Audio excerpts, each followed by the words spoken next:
चलिए आज से शुरू करने जा रहे हैं बेसिक इंग्लिश का। ये बेसिक इंग्लिश बेसिक जो पढ़ेंगे हम,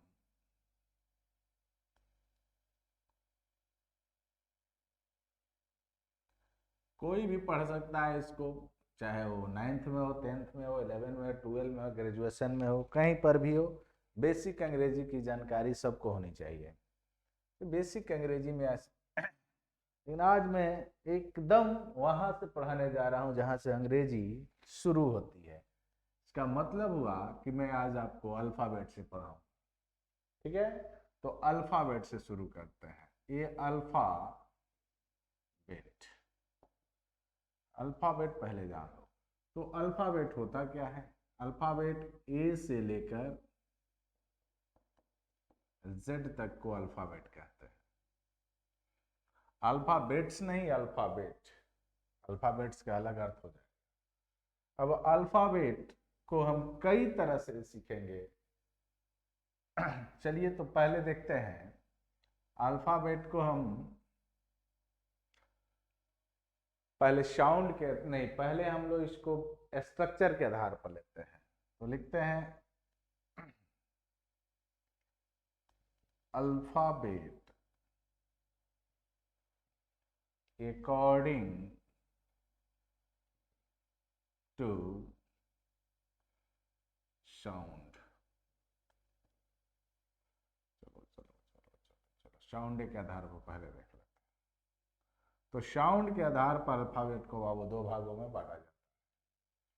साउंड के आधार पर अल्फाबेट को हम दो भागों में लेते हैं। एक को बोलते हैं वॉवेल साउंड और एक को लेते हैं कंसोनेंट साउंड।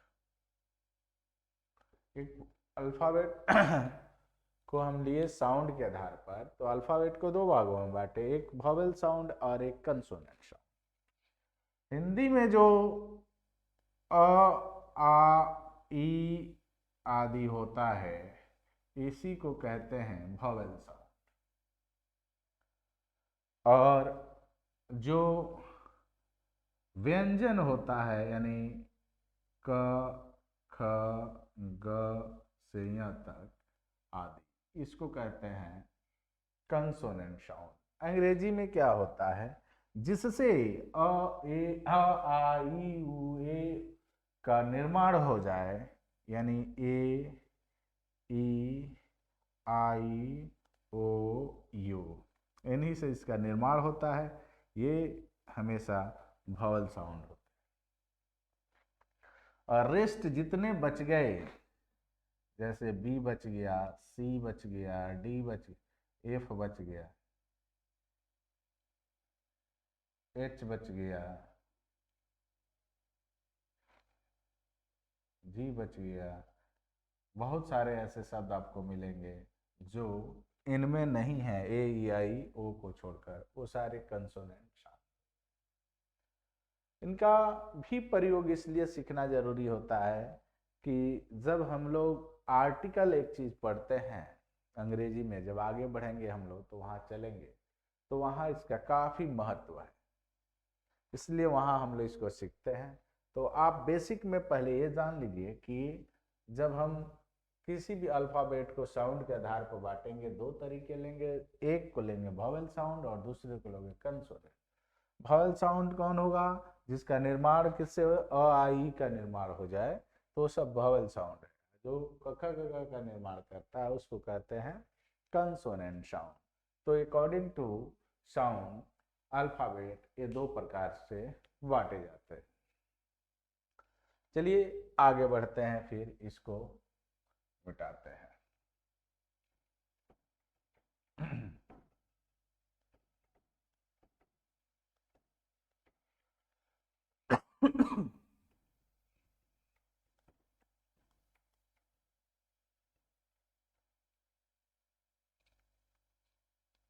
अगला है, इसी को दूसरे तरीके से लेते हैं।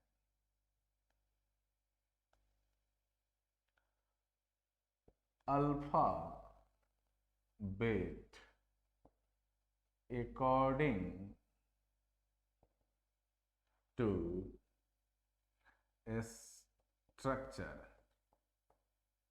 बनावट के आधार पर अल्फाबेट को भी यहाँ दो हिस्से में बांटते हैं, को बोलते हैं स्मॉल लेटर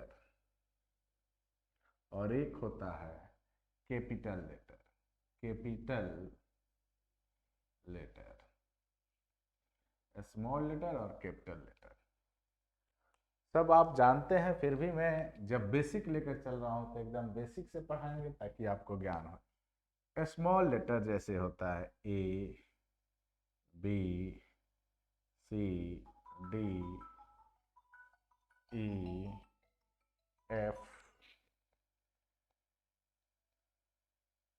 जी, एच, etc। और कैपिटल लेटर क्या होता है? इसी का ए, बी, सी, डी, ई, एफ, etc। ये इसका आपका कैपिटल लेटर होता है। तो एक आ गया। आप जब अल्फाबेट को दो भागों में बांटेंगे स्ट्रक्चर के आधार पर, तो एक लेंगे स्मॉल लेटर और दूसरा लेंगे कैपिटल लेटर। क्लियर? तो आपने अल्फाबेट को देख लिया, दोनों तरीके से देख लिया, एक साउंड के आधार पर और एक बनावट के आधार पर। आखिर इसको अलग क्यों किया गया? कुछ ना कुछ तो रीजन है। तो यूज में पता चलता है कि आखिर क्यों हम अलग पढ़ते हैं। तो हेडिंग बनाते हैं यहाँ, use of capital letter. Capital letter का यूज पढ़ लेंगे तो समझ में आ जाएगा कि क्यों आखिर हम इसको दो भागों में। हेडिंग बनाएंगे बाबू आप, use of capital letter. Use of capital letter. Copy कलम खोल के रखेंगे और पूरे नोट्स होना चाहिए आपके पास, चाहे आप किसी भी क्लास में हो, 9th में है, 10th में, 11th में, 12th में, बेसिक की ज्ञान होनी चाहिए, तब जाकर अंग्रेजी पर पकड़ बनती है। पहला इसका यूज,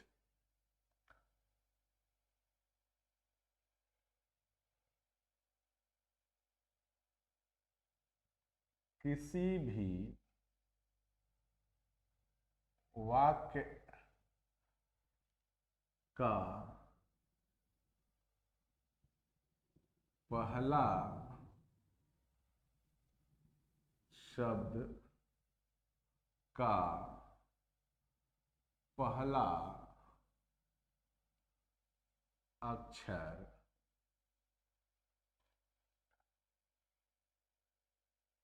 कैपिटल में लिखा जाता है। कोई भी वाक्य लिखिए, उस वाक्य में पहला जो शब्द बनेगा, उस शब्द का पहला जो लेटर होगा, अक्षर होगा, वो कैपिटल में होता है। जैसे मुझे लिखना हो कि रवि इज अ स्टूडेंट, ध्यान दें, रवि इज अ स्टूडेंट। यहाँ रवि में हमने आर को कैपिटल से लिखा। अगला एक और वाक्य लिखते हैं, जैसे हमको लिखना हो ही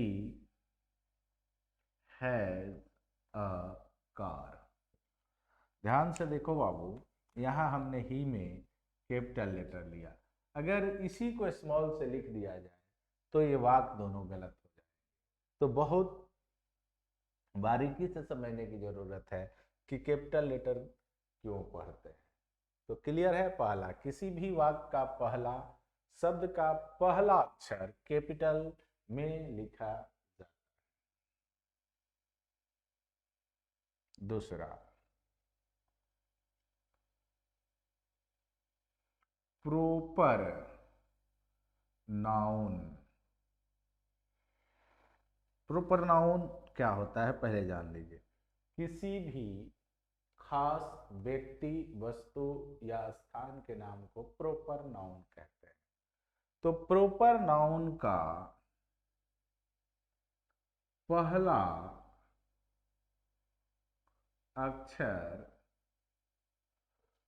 भी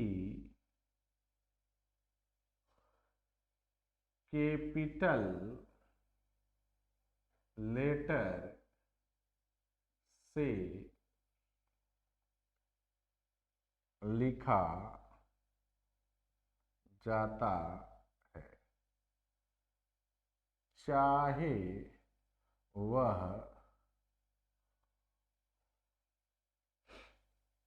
वाक्य के किसी भी हिस्से में क्यों ना आए, क्यों न आए। अर्थात यानी जब भी प्रॉपर नाउन कहीं लिखने को मिल जाए, वो वाक्य के शुरू में हो, वाक्य के मध्य में हो, वाक्य के अंत में हो, आप वहां उसका पहला अक्षर कैपिटल में लिखेंगे। जब भी लिखेंगे उसका पहला अक्षर कैपिटल में लिखेंगे। जैसे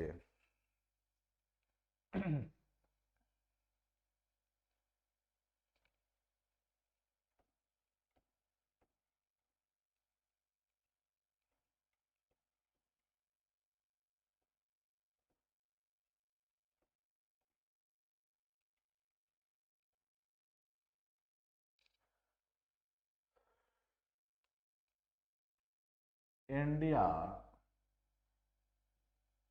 इज अ बिग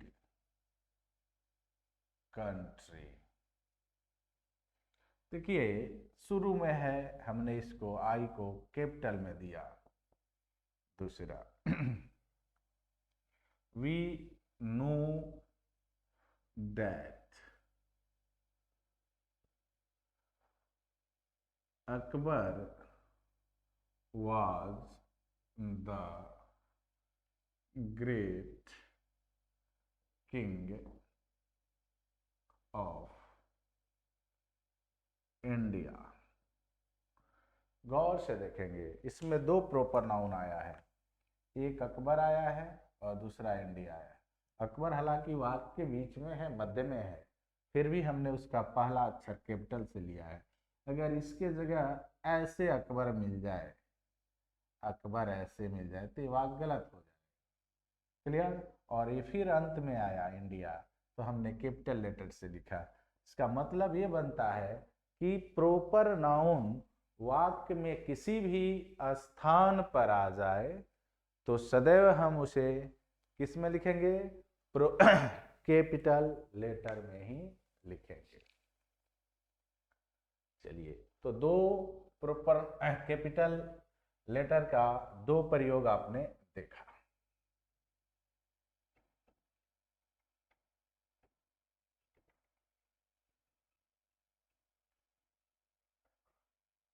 अगला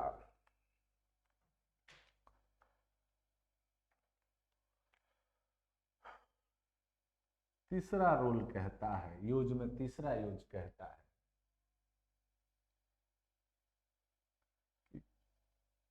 किसी भी शब्द का आप ऐसे सीधा समझें, शॉर्ट फॉर्म लिखना हो, फॉर्म लिखना हो, लिखना हो तो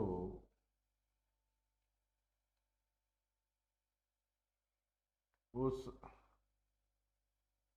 शब्द का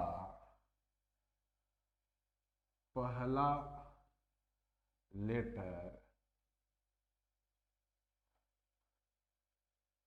कैपिटल में होता है।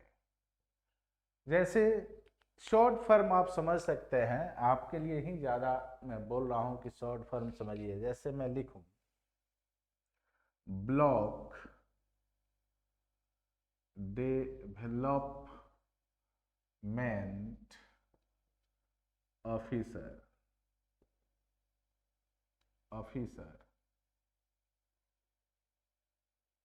Block development officer.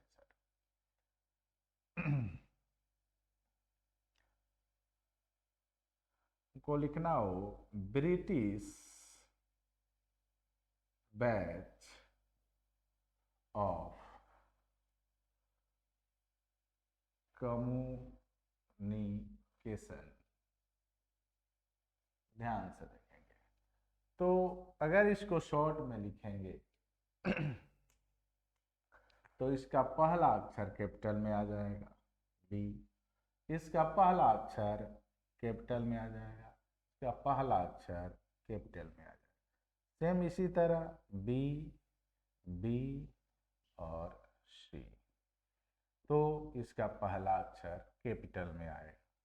तो जब भी किसी को उसको शॉर्ट फॉर्म में लिखेंगे तो हमें ध्यान रखना होगा कि हम उसको कैपिटल लेटर में ही लिखेंगे। तो जब बाकी जगह स्मॉल लेटर यूज करेंगे तो कैपिटल लेटर की जो यूज है ये आप देख लीजिए, बेसिक में मैं आपको बताते चल रहा हूं। यानी अल्फाबेट को ही लिखना है तो कैसे लिख रहे हैं, चलिए। अब जैसे ही अल्फाबेट खत्म होता है, अल्फाबेट से आप रूबहू हो गए, यानी पहचान है अल्फाबेट में, यूज भी आपने देखा। तो अब जो मैं बताने जा रहा हूं गौर करेंगे। अल्फाबेट के तुरंत बाद जब कई अल्फाबेट एक साथ आके मिलते हैं तो निर्माण होता है वर्ड का। जब कई अल्फाबेट एक साथ मिलते हैं तो उनका निर्माण होता है, तब वो निर्माण होता है वर्ड का। इसका मतलब क्या हुआ? क्या कभी ओ, सी, डी, पी ऐसे मिल जाए? ये भी तो वर्ड ही है और ये भी ग्रुप में है, मैंने सॉरी, ये भी लेटर है और ये भी लेटर किसमें है? ग्रुप में है। तो क्या ये वर्ड है? नहीं। वर्ड किसे कहते हैं ये ध्यान देना है। कहेंगे कि हिंदी में लिखेंगे अक्षरों का वह समूह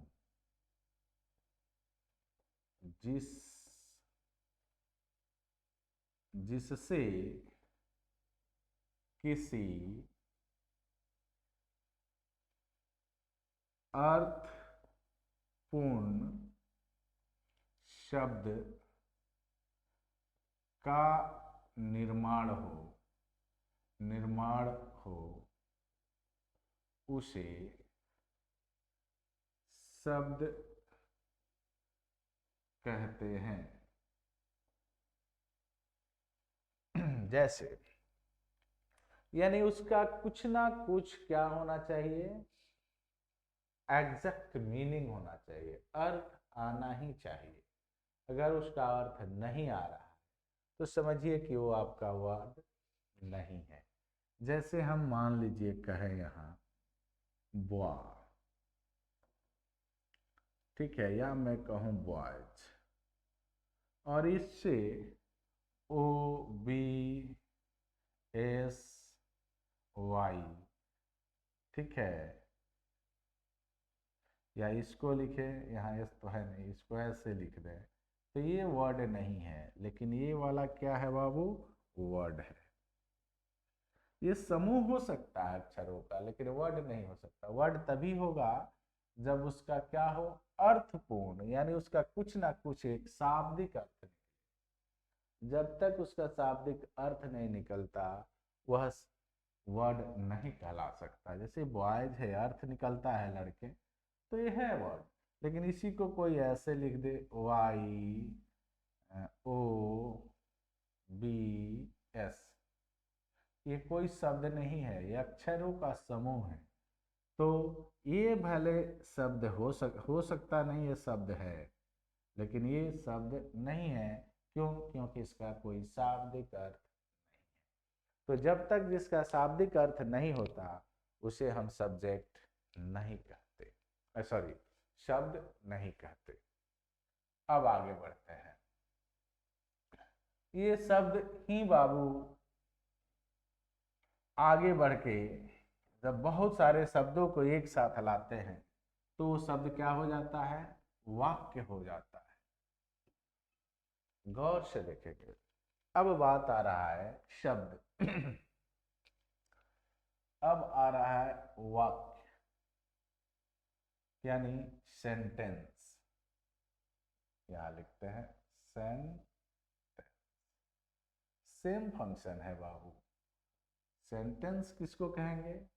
तो शब्दों का वह समूह, शब्दों का वह समूह जिससे किसी अर्थ पूर्ण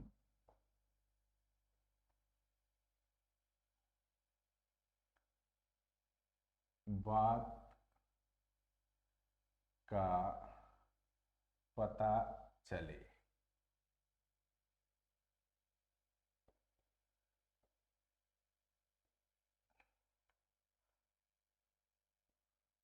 उसे शब्द, उसे वाक्य कहते हैं। देखो, जैसे लिख दिया जाए कि राम हैज अ पेन, ये पूरा इसका अर्थ है कि राम के पास एक कलम है। लेकिन अगर इसको ऐसे कह दिया जाए कि अ हैज राम पेन, इसका कोई अर्थ नहीं है। ये भी तो समूह में ही है, लेकिन ये अर्थ नहीं है। ये सेंटेंस कहलाएगा, सेंटेंस। लेकिन ये सेंटेंस नहीं है।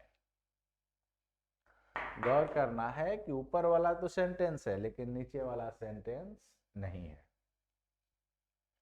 तो सेंटेंस भी आपको समझ में आ गया होगा कि जब शब्दों का समूह एक साथ आए, लेकिन उससे किसी अर्थपूर्ण, यानी जब भी बात हो किसी अर्थपूर्ण बात होनी चाहिए, उससे पूरे अर्थ स्पष्ट होना चाहिए, तो ही वो वाक्य होगा।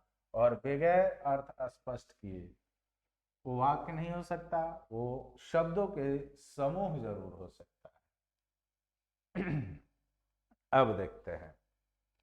अब बात आती है कि वाक्य गठन,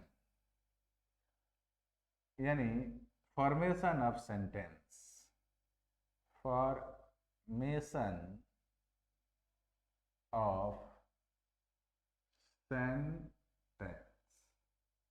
आपको मैं बेसिक से लेकर चल रहा हूं बाबू, एक एक वीडियो को ध्यान से देखना।